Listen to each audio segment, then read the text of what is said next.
அம்பத்தூர் அடுத்துள்ள பாடி, இந்த பாடியில் இருக்கக்கூடிய ஒரு ஏரியா வந்து டிவிஎஸ் நகர்.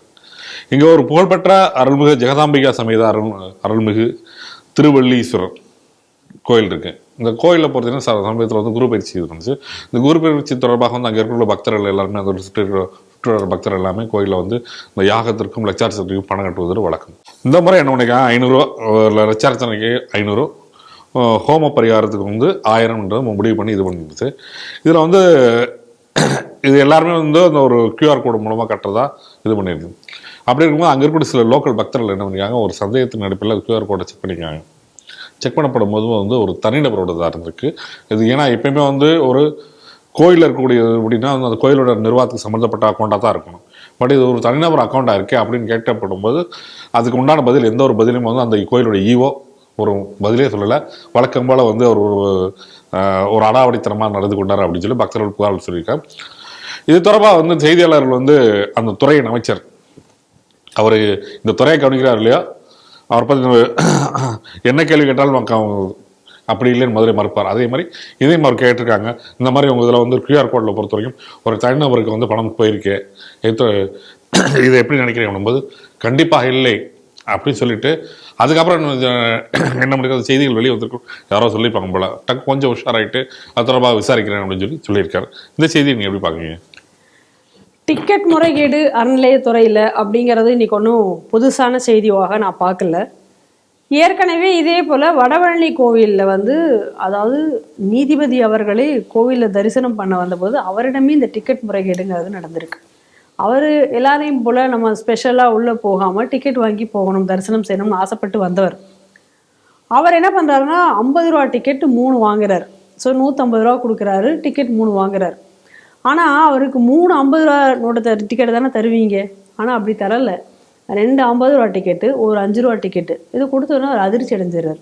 என்ன இப்படி தரீங்க அப்படின்னு சொல்லி அவர் அதை கேட்க போக அதற்கு பதிலே வந்து ஏடாகுடமாக அந்த டிக்கெட்டில் கொடுக்குறவர் சொல்ல அது பிரச்சனையாகி அதற்கு பிறகு வேகமாக இன்றைக்கி சொன்னீங்களே இந்த அடித்து விடு பாபு இவங்கெல்லாம் துறை ரீதியான விசாரணைக்கு உத்தரவிடப்படும்னாரு.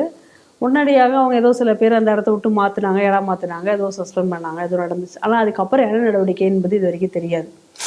இதே கூத்து தான் காஞ்சிபுரத்தில் அதே போல் 100 ரூபா டிக்கெட்டில் முறைகேடு அப்படின்னு சொல்லி பிரச்சனை வந்தது. 100 ரூபா டிக்கெட்டில் இப்போ நீங்கள் ஒரு ஆளுக்கு ஒரு டிக்கெட் தானே தரணும், 4 பேர், இல்லை அதில் 100 × 4 400 அந்த மாதிரி இருக்கணும், எவ்வளோ மெம்பர்ஸ் அப்படின்னு இருக்கணும். ஆனால் அதில் அந்த மாதிரிலாம் கிடையாது. ஒரே ஒரு 100 ரூபா டிக்கெட் தான் தருவாங்க. நீங்கள் 4 பேர் போனால் 400 ரூபா நீங்கள் கட்டுவீங்க. ஆனால் உங்களுக்கு ஒரு 100 ரூபா டிக்கெட்டு பின்னாடி 4ன்னு எழுதி கொடுத்துருவாங்க. அப்போ இது எப்படி கணக்கில் வைக்க முடியும்? டிக்கெட்டை உங்கள்கிட்ட கிழிச்சு 4ன்னு கொடுத்த பிறகு அங்கே எப்படி கணக்கில் வைப்பாங்க? அப்போ இந்த காசெல்லாம் என்ன கணக்கில் போகுது? அதுலேயும் கூட என்ன சொல்லியிருந்தாங்கன்னா அந்த HRNCயோட லோகோலாம் சரியாக இல்லாமல் இருந்தது அப்படின்லாம் சொல்லி ஏற்கனவே பக்தர்கள் வந்து பிரச்சனை பண்ணாங்க. இதெல்லாம் நம்ம பார்க்குறோம்.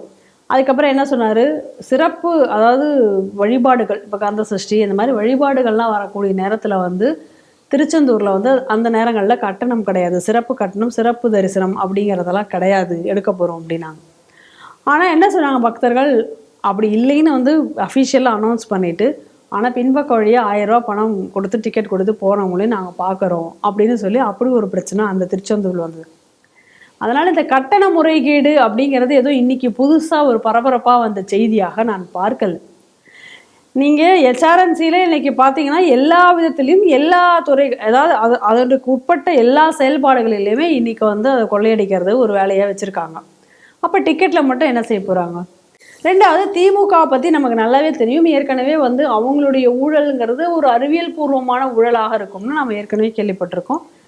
அது இதுலேயும் இம்ப்ளிமெண்ட் பண்ணுறாங்கங்கிறத நம்ம பார்க்குறோம். இதில் வந்து இன்னும் சொல்லப்போனால் எல்லா துறைகளிலும் இன்றைக்கி ஊழல் மலிந்து விட்டதுன்னு சொல்லி இப்போ எல்லா தரப்பினரும் பலவித புகழ்கள், பலவித வழக்குகள், எல்லா அமைச்சர்கள் மேலேயுமே இன்றைக்கி ஊழல் வழக்கு எல்லாமே இன்றைக்கி இருந்துகிட்டே தான் இருக்குது, வந்துகிட்டே இருக்குது, ஒரு விஷயமா வெளில வந்துட்டுருக்கு.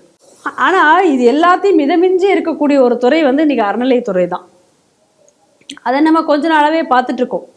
1-2 விஷயங்கள் கிடையாது. கோவில் சொத்துக்களில் ஆரம்பித்து, சிலைகள் காணாமல் போனதில் ஆரம்பித்து, அதே போல் அது என்ன நகைகள் எவ்வளோ இருக்குங்க சொல்லக்கூடிய அந்த ரெஜிஸ்டர்டே இருக்காது. அந்த மாதிரி ரெஜிஸ்டர் இல்லைன்னா என்ன நகை இருக்குது, என்ன வந்ததுன்னு எந்த கணக்கில் இருக்கும்? பக்தர்கள் ஏதாவது தொடர்ந்து மக்கள் காணிக்கை கொடுத்து கொண்டே தான் இருக்கிறாங்க. அதெல்லாம் எங்கே நீங்கள் என்ட்ரி போடுறீங்க? இப்போ கூட சமீபத்தில் வந்து ஒரு கோயிலில் போய் இதற்காக நம்ம வந்து கொடுக்கும் பொழுது அதற்கான கட்டணம், அதாவது இப்போ நகையை வந்து சாத்துறோம், ஒரு கொலுசு சாத்துறோம், அப்படி சாத்தும் பொழுது அதற்கான கட்டண சீட்டில் வந்து கரெக்டான எவ்வளோ இது அப்படின்னு சொல்லி எழுதி அதுக்கு ஒரு டிக்கெட் தரணும். ஆனால் அது தரவே இல்லை. அது பல பேருக்கு தராங்க, பல பேருக்கு தரது இல்லை. அப்போ அந்த கொலுசுகள்லாம் என்ன கணக்கில் வரும்? இது யார் ஆட்டையை போட போகிறாங்க? இந்த கேள்விகள்லாம் வருது இல்லையா? இந்த மாதிரி பல ஊழல்கள், 1-2 ஊழல்களில் பல ஊழல்கள் வந்து தொடர்ந்து இந்த மாதிரி விஷயங்கள்லாம் நடந்து கொண்டே தான் இருக்கின்றன. ஆனால் எதையும் வந்து ஹெச்ஆர்என்சி சரி செய்வதாகவும் தெரியவில்லை. ஏன்னா அது துறையே முழுவதுமாக ஊழல் இருக்கும்பொழுது அதை எப்படி சரி செய்யும்? இன்றைக்கி வேற நான் வந்து 3வது புக்கு இன்றைக்கி வெளியிட்டிருக்கேன், எவ்வளோ நிலங்கள் மீட்கப்பட்டிருக்குன்னா, சொத்துக்கள் மீட்கப்பட்டிருக்கின்றன அப்படின்னு சொல்லி சொல்கிறார். ஆனால் அதே நேரத்தில் இந்த மாதிரியான ஊழல்கள் பற்றி கேட்டால் நாங்கள் வந்து விசாரிக்கிறோம், துறை ரீதியாக நாங்கள் நடவடிக்கை எடுப்போம் அப்படின்னு சொல்கிறாங்க. எந்த நடவடிக்கை வர மாதிரி தெரியல. இன்னொரு பக்கம் இதுக்காக உடனே நிறைய பேர் இந்த கோவிலுக்காக இன்னைக்கு போராடக்கூடிய மக்கள் நிறைய பேர் இருக்காங்க. அவர்கள் எல்லாரும் என்ன செய்கிறார்கள், நமக்கு நீதிமன்றத்தில் போனால் நமக்கு நீதி கிடைச்சிரும் அப்படின்னு சொல்லி ரொம்ப கஷ்டப்பட்டு அதற்காக வழக்குகளை எல்லாம் நீதிமன்றத்தில் போய் தொடுக்கவும் செய்கிறார்கள். கஷ்டப்பட்டு வாதாடி ஜெயிக்கவும் ஜெயிக்கிறார்கள். ஆனால் அதை இம்ப்ளிமெண்ட் செய்கிறார்களா? கிடையாது. இன்னைக்கு கண்டெம்ட் ஆஃப் கோர்ட் அப்படின்னு சொல்கிறா பண்ணுறது யார் அதாவது இதை இப்போ எல்லாத்துக்கும் இப்போ ஸ்டாட்டிஸ்டிக்ஸ் எடுக்கிறோம்ல, இப்போ எவ்வளோ பாலியல் குற்றங்கள் நடந்திருக்கு, எவ்வளோ அந்த மாதிரி கண்டெம்ட் ஆஃப் கோர்ட் வந்து எந்தெந்த துறை யார் அதிக அளவில் பண்ணியிருக்காங்க அப்படின்னு பார்த்தீங்கன்னா முதல்ல இருக்கிறது அறநிலைத்துறையாக தான் இருக்கும். அந்த அளவுக்கு எந்த கோர்ட் உத்தரவையும் அவங்க செயல்படுத்துறதே கிடையாது. ஆனால் அதுக்காக கோர்ட் ஏதாவது நடவடிக்கை எடுக்கிறதா அவங்க மேலே அப்படின்னு கேட்டால் அதுவும் கிடையாது. அதனால் இன்றைக்கி என்ன ஆகிப்போச்சு அப்படின்னு சொன்னால், கோவில் சொத்துக்கள் அப்படின்னு சொன்னால் கோவில் சொத்துக்கள் இல்லை பொதுமக்கள் கோவிலுக்காக செலவழிக்கக்கூடிய பணங்கள், கட்டணங்கள், கட்டளைகள் எதுவாக இருந்தாலுமே யார் வேணால் எடுத்துகிட்டு போகலாம், அது கொள்ளையடிக்கிறதுக்காகவே இருக்கிறது அப்படிங்கக்கூடிய ஒரு நிலை இன்னைக்கு உருவாகி இருக்கிறது.